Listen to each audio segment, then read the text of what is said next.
Today, we're talking about Yoriichi's life. Hundreds of years had passed since Muzan was born.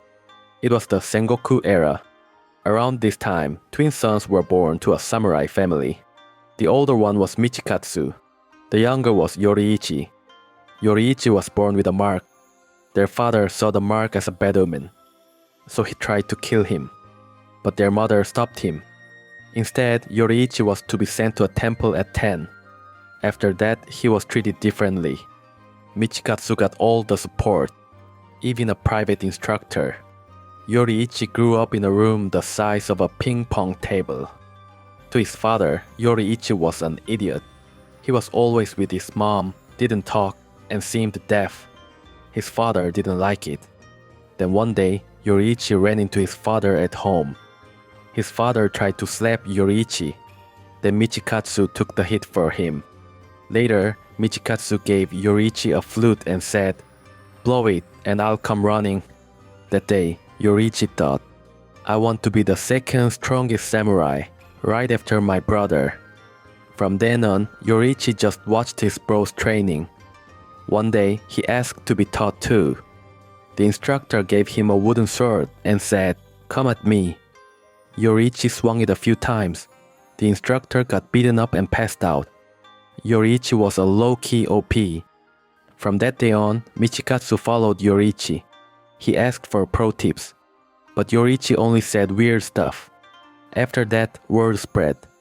Yoriichi coin blew up. Michikatsu coin was about to get delisted. Michikatsu was nervous. Then one night, Yoriichi showed up. He said their mom was gone. He pulled out a flute and said, "From now on, this flute is you." And he left. Later, Michikatsu found their mom's diary. That's when he understood why Yoriichi was always with their mom. Yoriichi was supporting their sick mom. Turned out he wasn't a mama's boy, just a good son. Michikatsu became the best son out of nowhere. The diary even said why he left so suddenly. Yoriichi knew Michikatsu was losing his spot. Michikatsu was pitied by the one he pitied. And he realized Yoriichi was better at everything. He got jealous. He started hating Yoriichi for real. Soon after, their dad filed a missing person report. But they couldn't find Yoriichi. Michikatsu was kinda relieved. Meanwhile, Yoriichi had nowhere to go. He was only 7. He couldn't even get a part-time job. He just wandered around. Then he met a girl named Uta. Turns out their parents died from a plague. Uta said she was lonely and kidnapped a tadpole. But by sunset, she let it go, saying she felt sorry for it. Then Yoriichi started flirting, and he just kinda stayed at Uta's place. After that, Uta taught him a lot. That's when Yoriichi learned his world was transparent. Yoriichi could see the flow of life. Then one day, he saw Uta's heart beating fast. Yoriichi asked if she was sick. Uta's face went full tomato. That day, Uta taught him something else. Yoriichi was 17. They got close. They held hands and somehow had a baby. Time passed. The due date was getting close. Yoriichi went to get the midwife. On his way, he saw an old man who needed help. After helping him, it was already late at night. He came home empty-handed, but he couldn't see the flow of life. Uta was dead. Yoriichi quietly held her body. He couldn't accept it. 10 days later, a demon slayer arrived. Yoriichi was still in the same position. He was ready to die with her. The demon slayer felt sorry for him and said, "It would be sad if you didn't bury her." Yoriichi came to his senses and buried Uta. The demon slayer said a demon had done it, and he scouted Yoriichi for the demon slayer corps. Yoriichi said yes. He joined the corps. Turns out, it was hopeless. The corps said they'd been chasing demons for centuries using only wisteria. The slayers were weaker than Yoriichi's pinky. Yoriichi taught them breathing techniques. The corps started bulking up. The slayers tried copying Yoriichi and passed out. It was hard. Then 5 of them combined breathing with their own sword style.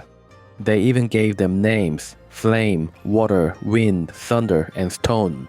Yoriichi's breathing was the sun. On top of that, the next stage was total concentration, constant. Simply put, an active skill becomes a passive one. At this level, they could control their muscles and blood flow when injured. Heart attacks weren't a thing. But this training only got organized in Tanjiro's time. And the final stage was the transparent world. Those who reached it could see like Yoriichi. They could see the flow of life. This stage happens when the mark, total concentration, constant, and a near-death state align. And at some point, new weapons came out. There was a mountain that got sunlight all year round. They made swords from that iron.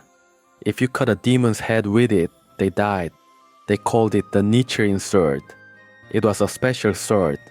When someone held the sword, its color changed. It meant the breathing style that suited them. And only Yoriichi's sword leveled up. It turned red during battle. This thing hurt demons a lot. They called it the Red Nichiren sword. Anyway, the Demon Slayer Corps bulked up successfully. They survived more and died less. The organization got more structured. The boss was Ubuyashiki. Under him were the Hashira. Below them were 10 ranks. They even paid them well. It was a good time. Yoriichi's older brother joined too. Moon breathing and mist breathing appeared too. The Demon Slayer Corps wasn't delivery anymore. They were demon hunters. Time passed. One day, Yoriichi was just walking. From a distance, a man and a woman were walking. Yoriichi felt it. That guy, it was Muzan. Muzan said, "I'm done with breeding nerds." And he swung his arm. The bamboo behind Yoriichi was cut. The fight began. Yoriichi dodged and slashed. Dodged and slashed. Arms, legs, hearts, even elephants. He cut them all. He didn't get hit once. After that, Muzan couldn't even regenerate. He went full red and started fuming. Yoriichi walked closer, slowly, and started chewing him out. "What do you think life is?" Muzan started thinking. "If I say life is precious, he'll ask why I did it. If I say it's worthless, I'm dead." There was no answer. Muzan split into pieces and ran in every direction. Yoriichi used his ultimate but couldn't get them all. In the end, only one woman was left. She was crying and yelling, "Dirty bastard." Her name was Tamayo. In short, she got played by Muzan. When she was human, she was basically dying. But she had a dream. She just wanted to see her children grow up. Then Muzan showed up. He said his blood was an elixir.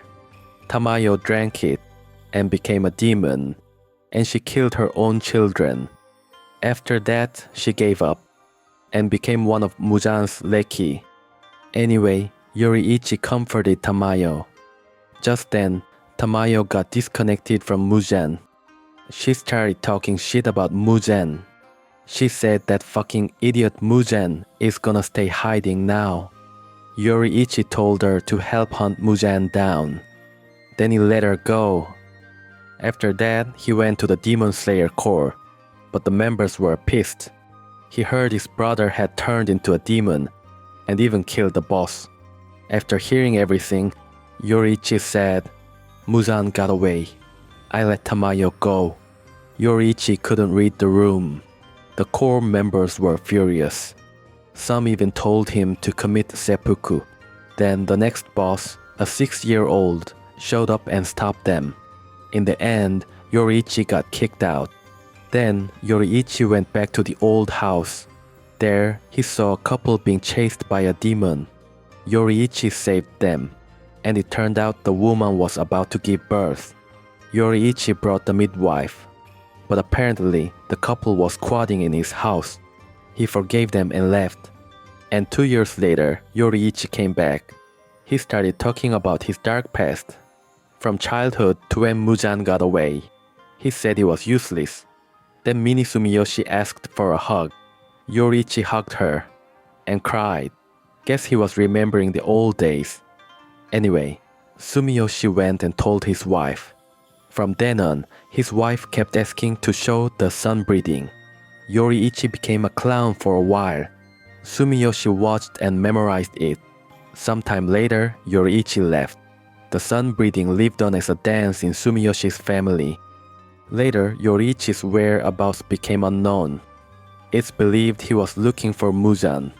When he showed up again, Yoriichi was an old man, almost dead. He went to see Kokushibo and said, "Bro, so pathetic." Kokushibo thought, "He's still alive." At that moment, Yoriichi swung his sword. Kokushibo became nearly headless Nick. He thought he was gonna die. But that was it. Yoriichi was gone. Kokushibo's pride was hurt. From mini Yoriichi to dying Yoriichi, he never won even once. Furious, he swung his sword at the dead Yoriichi. Then he walked up to him. Something was cut. It was the flute. Long ago, he got hit by his dad for protecting Yoriichi. After that, he made a flute and gave it to Yoriichi. Michikatsu said, "Blow it and I'll come running." All this time, Yoriichi kept it. Kokushibo cried, but nothing could be undone.